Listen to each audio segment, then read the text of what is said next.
اعوذ باللہ من الشیطان الرجیم بسم اللہ الرحمن الرحیم وقال اللہ تعالی فی القرآن المجید ومن اللیل فتہجد بہ نافلۃ لک عسیٰ ان یبعثک ربک مقاما محمودا۔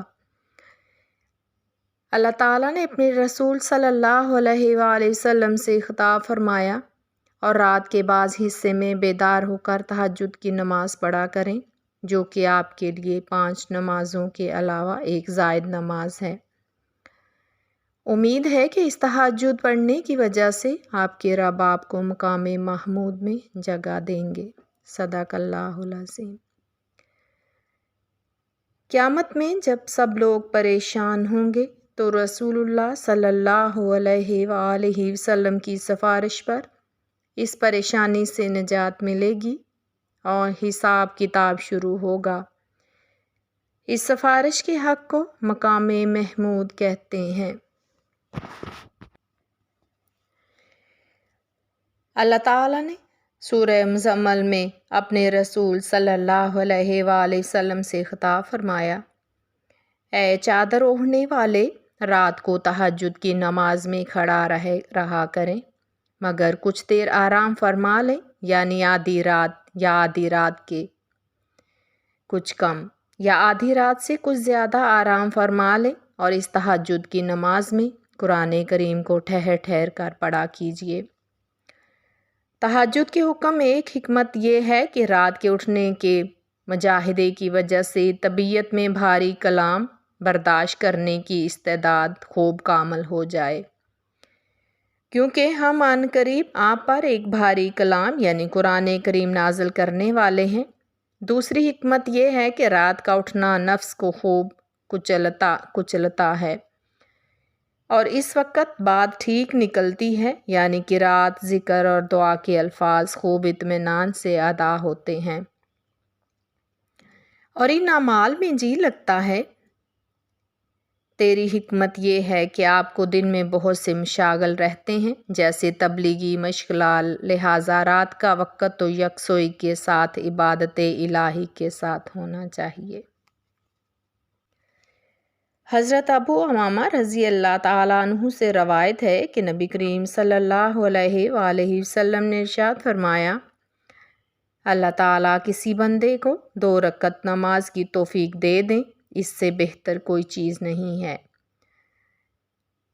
بندہ جب تک نماز میں مشغول رہتا ہے، بھلائیاں اس کے سر پر بکھیر دی جاتی ہیں، اور بندے اللہ تعالیٰ کا قرب اس چیز سے بڑھ کر کسی اور چیز کے ذریعہ حاصل نہیں کر سکتے جو خود اللہ تعالیٰ کی ذات سے نکلی ہے، یعنی قرآن شریف۔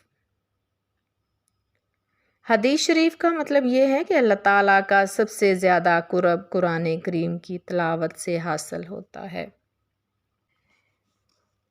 اللہ تعالیٰ نے سورہ فرقان میں ارشاد فرمایا، وَالَّذِينَ يَبِيتُونَ لِرَبِّهِمْ سُجَّدًا وَقِيَامًا۔ اللہ تعالیٰ نے اپنے نیک بندوں کی ایک صفت یہ بیان فرمائی ہے کہ وہ لوگ اپنے رب کے سامنے سجدے میں اور کھڑے ہو کر رات گزارتے ہیں۔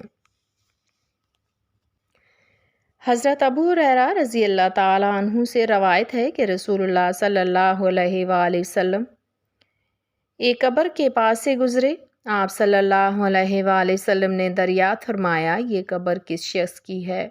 صحابہ کرام رضی اللہ تعالیٰ عنہ نے عرض کیا، فلاں شخص کی۔ آپ صلی اللہ علیہ وآلہ وسلم نے ارشاد فرمایا، اس قبر والے شخص کے نزدیک 2 رکعتوں کا پڑھنا تمہاری دنیا کی تمام چیزوں سے زیادہ پسندیدہ ہے۔ رسول اللہ صلی اللہ علیہ وآلہ وسلم کے ارشاد کا مقصد یہ ہے کہ 2 رکعت کی قیمت تمام دنیا کے ساز و سامان سے زیادہ ہے۔ اس کا صحیح علم قبر میں پہنچ کر ہوگا۔ یہاں 2 رکعت سے مراد نماز تہجد کی 2 رکعات ہیں۔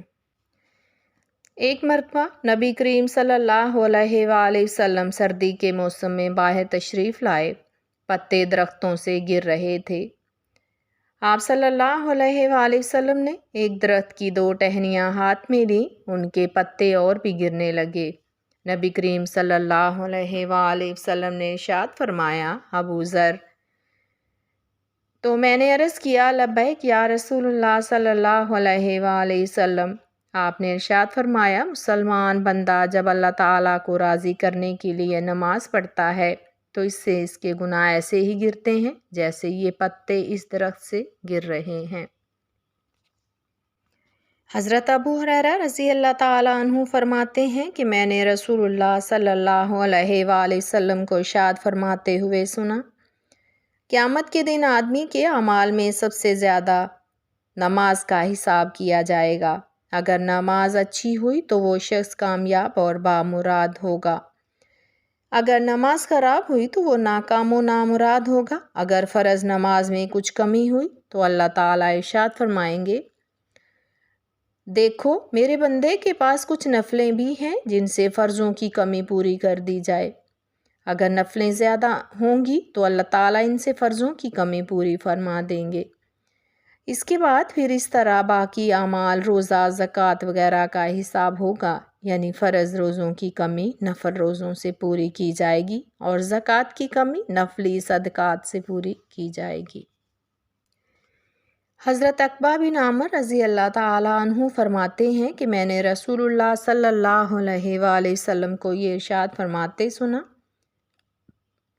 میری امت کے 2 آدمیوں میں سے ایک رات کو اٹھتا ہے اور طبیعت کے نہ چاہتے ہوئے اپنے آپ کو اس حال میں وضو میں پر آمادہ کرتا ہے کہ اس پر شیطان کی طرف سے گرہیں لگی ہوتی ہیں۔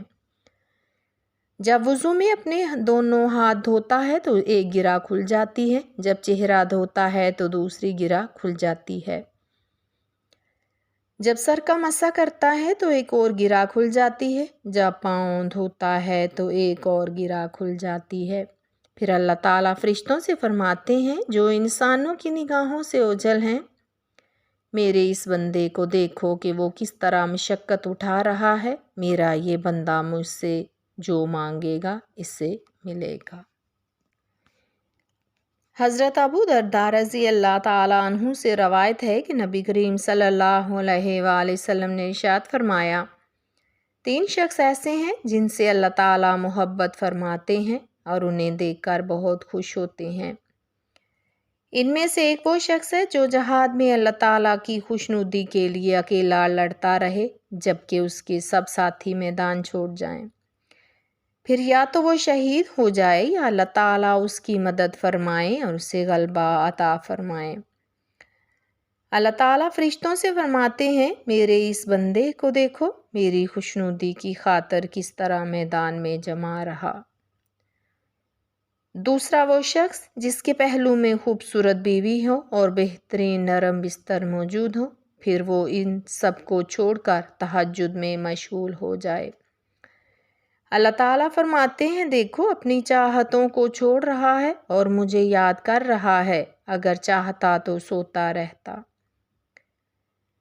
تیسرا وہ شخص جو سفر میں قافلے کے ساتھ ہو اور قافلے والے رات دیر تک جاگ کر سو چکے ہوں، یہ آخر شب میں طبیعت چاہے نہ چاہے ہر حال میں تہجد کے لیے اٹھ کھڑا ہو۔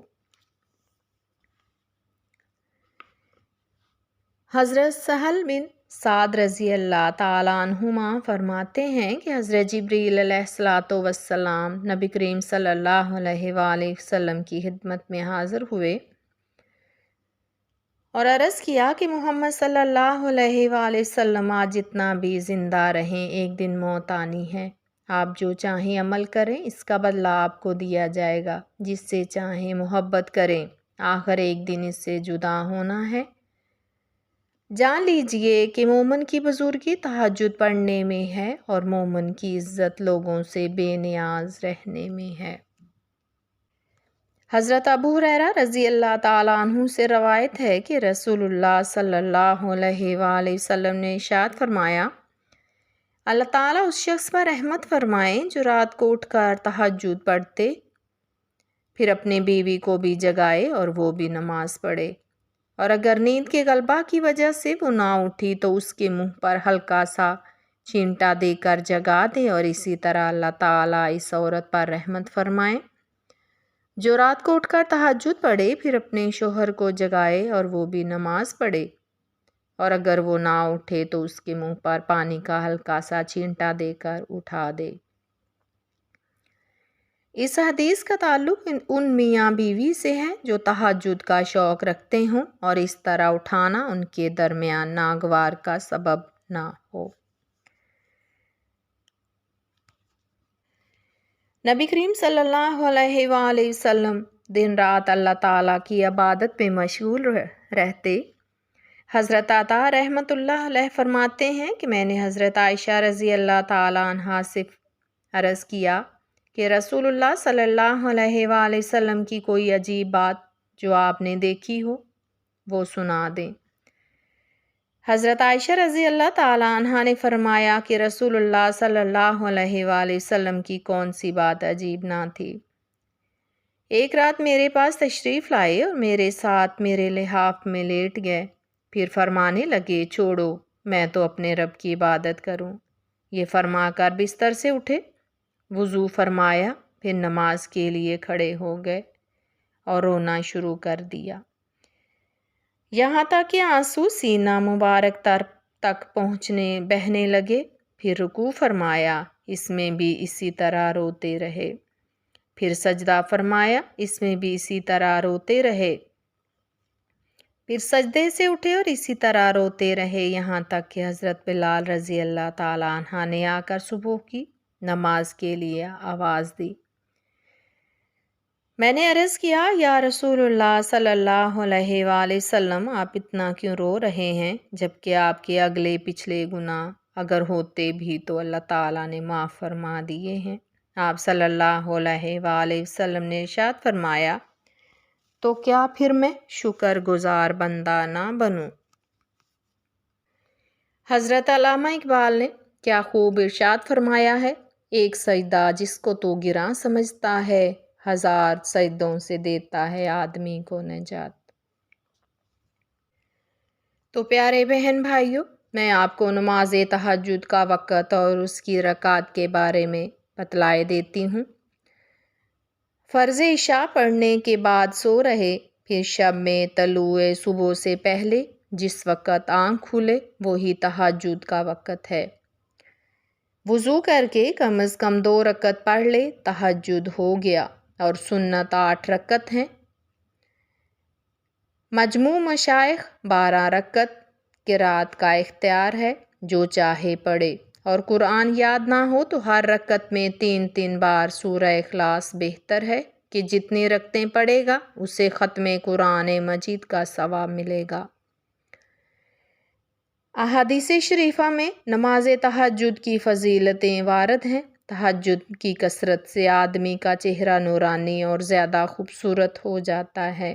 تہجد پڑھنے والے بلا حساب جنت میں جائیں گے۔ اللہ تعالی ہم سب کو نماز تہجد کا پابند بنائے۔ آمین ثم آمین، وما علینا الا البلاغ۔